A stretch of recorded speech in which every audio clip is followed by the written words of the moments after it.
Hi, Mystery Recapped here. Today, I'm going to explain a badass motherfucking anime adaptation called Full Metal Alchemist. Spoilers ahead. Watch out and take care.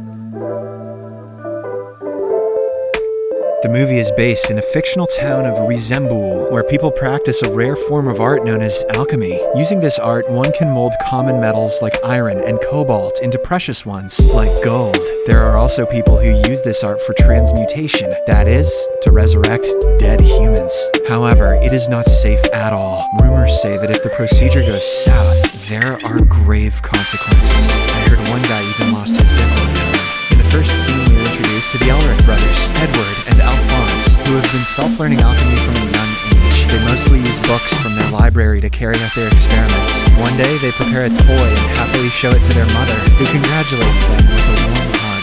However, after they leave to play, she unexpectedly passes away due to a cardiac arrest. The boys now have no one to look after them, and their days start turning into desperation. So, not willing to give up on their mother, Edward comes up with an idea. He mentions that using the alchemy book, they can practice transmutation on their deceased mother and bring her back. Alphonse, who has heard rumors about the scary consequences, thinks that it is a bad idea, but when Edward reassures him that there is nothing to worry about, he agrees to help. In the next scene, the two brothers start their preparations. They gather all the ingredients as per the book and place them at the center of the transmutation circle. As soon as they begin chanting the ritual, a dangerously large amount of energy starts forming around the house, which eventually turns into a vortex. At this point, the brothers finally realize that their experiment has gone awry, but it is too late. The vortex ultimately rips their house off and destroys everything in sight, even their dicks. Maybe. The movie then fast forwards by 20 years. An all-grown-up Edward is chasing after a priest with a mysterious red stone. It is revealed that the magical rock is capable of performing alchemy without the help of any ingredients. Hence, when the priest is cornered, he uses the stone to unleash stone pillars, forcing Edward to retreat. Following this, he summons several terrifying monsters from the underworld, and Edward also conjures up his magic spear, revealing that he has become a master alchemist. Right then, a giant armored figure appears and starts beating up the monsters one by one. He uses his immense strength and throws them around like rag dolls, but in the process, his helmet gets knocked off. Surprisingly, the armor has no head, and his body is completely hollow from the inside. Meanwhile, Edward finishes off the rest of the monsters and reveals that he too has prosthetic limbs. He then mentions that because of this trait in his body, everyone calls him the Full Metal Alchemist. The terrified priest tries running away from there, but Edward eventually catches up to him. He then strikes the priest with his prosthetic arm, causing the latter's red stone to get knocked off. Just when it appears as if he has completed his mission, the military, led by Colonel Mustang, arrives and apprehends both of them. Edward begs for the rock, which he calls the Philosopher's Stone, but Colonel Mustang quickly showcases that it is a fake. This devastates Edward, as he has been looking for the real one for years. Meanwhile, the armor also arrives and reveals that he is none other than Edward's younger brother, Alphonse. He did lose his dick. He tries to comfort Edward, but due to the distraction, the priest manages to get away. Later, everyone heads to the military base where Colonel Mustang argues that there is no such thing as a Philosopher's Stone. You gotta stop talking about that Harry Potter shit. The one that they encountered earlier was simply an amplifier, which has no transmutation abilities at all. However, Edward is still hopeful that the real stone is out there somewhere. He is desperately looking for it so that he can regenerate his brother and also his lost limbs. After the meeting, as Edward is preparing to head home, he meets his childhood best friend, Winry. She mentions that she learned about him through the news and now wants to help him in his mission of finding the Philosopher's Stone. Elsewhere, the priest reaches a dark room where a trio of magical gangsters are waiting for them, led by the ferocious leader Lust. The group has two other members, Envy, a tall being who can transform into anyone, and Gluttony, a fat human who has the ability to devour anything. It turns out that the priest was sent on an errand, but since he couldn't get the job done, Lust is furious. Hence, as a punishment, she extends her claws and impales him brutally. Once the priest is dead, Gluttony swoops in and eats him. Meanwhile, Edward is trying to get some sleep, but he keeps on having visions about the incident from 20 years ago. Right after the failed transmutation process, Edward is brought to the Gate of Truth, where all knowledge of the universe lies within. Then, the gate suddenly opens, and he is sucked inside by some creepy tentacles. Oh, Japan. Edward is sent flying through the universe, and at one point, he sees his mother in the distance. He desperately tries to reach out to her, but the next second, he is again brought outside the gate. However, now Edward has vast knowledge of alchemy and how to use it without the books. Right then, a transparent deity appears and introduces himself as God. Oh. He says that if anyone wants to bring their loved ones back from the dead, they will have to make a deal. Saying this, he takes one of Edward's limbs away, as the latter had tried to bring his mother back. Later, Edward wakes up in his house, which is revealed to be still intact. However, his limb is missing, and even his brother Alphonse is nowhere to be found. This makes him realize that even Alphonse sacrificed himself for the alchemy. Edward then tries to go near the place where they had conducted the experiment, and notices a monstrosity of a human, which resembles nothing close to their mother. Enraged, he knocks over an armor set and starts transmuting to bring his brother back. The plan works, and he is again brought outside the Gate of Truth, where the deity is waiting for him. However, since he has requested for his brother's life, he has to again sacrifice one of his limbs. Following this, he wakes up in his bed with two of his limbs missing. His brother Alphonse has also been brought back to life, but only in the form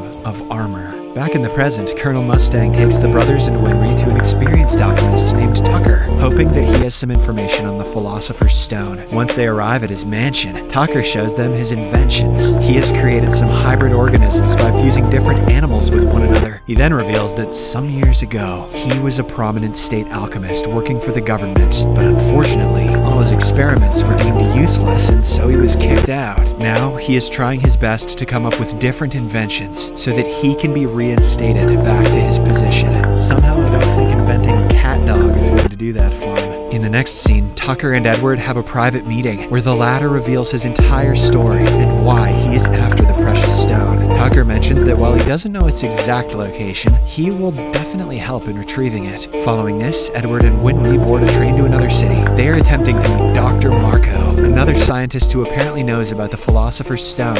Unfortunately, their first meeting is very hostile, as Marco mistakes them for bad guys and points a gun at them. In response, Edward tries to calm him down, but ends up knocking him out. When Marco regains consciousness, he refuses to talk about the Philosopher's Stone, saying it's for their own good. Just then, he notices something wrong and shoots at the window. It turns out that the deadly woman, Lust, was spying on them all along. She slowly approaches the trio, and despite getting shot multiple times in the chest, does not stop. At last, she pins everyone to the wall, using her extended claws, and then fatally stabs Marco. Whoops, thought he was wearing plot armor like you guys. Once she leaves, Marco, using his last breaths, tells Edward that the truth about the stone's origins can be found in Laboratory 5. This is apparently a secret building that is being used by the military. Edward tries to find out more about it, but sadly, Marco passes away. After the incident, Edward rushes back to Tucker's mansion, only to find that he has created a unique creature that looks like a blend of a human and a dog. Tucker then reveals that he actually sacrificed his daughter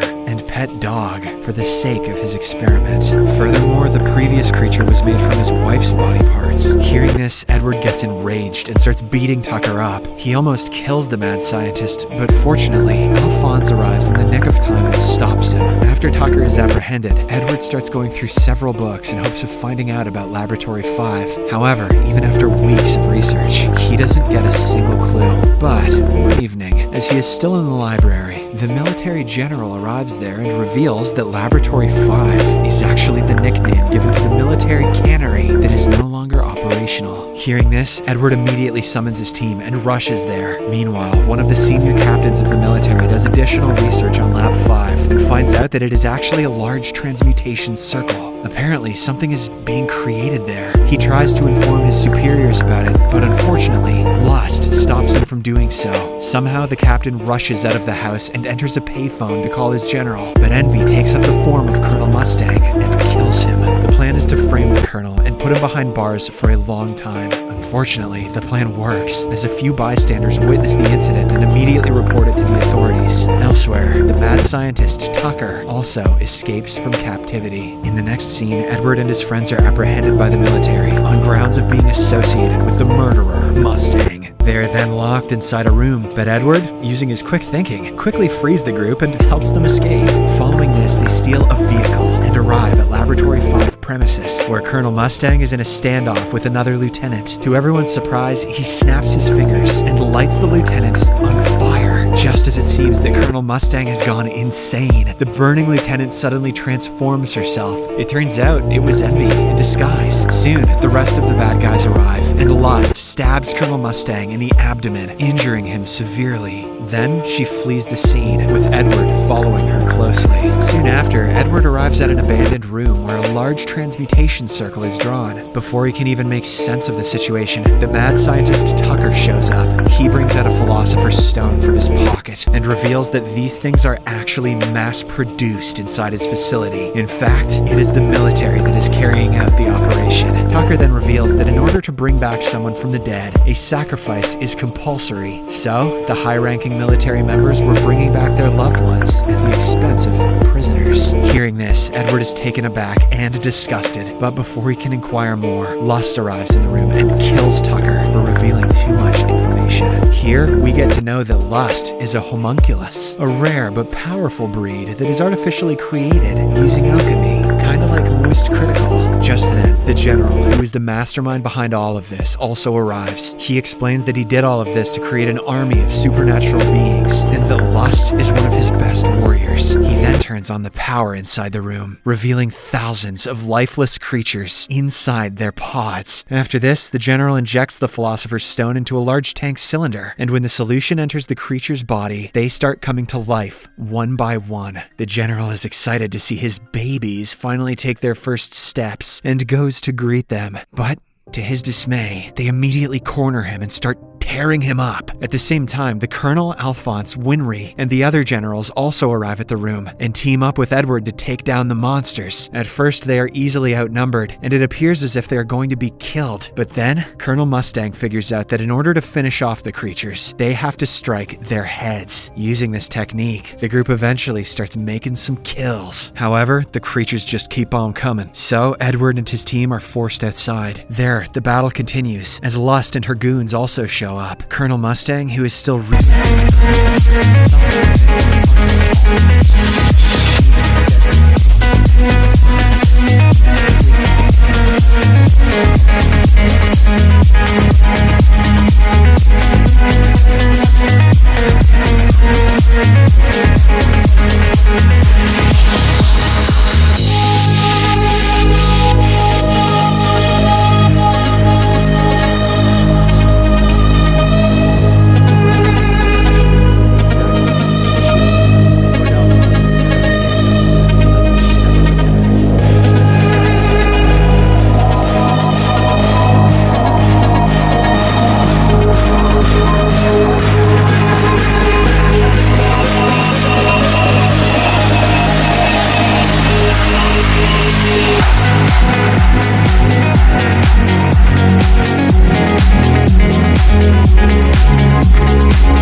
to help the channel out.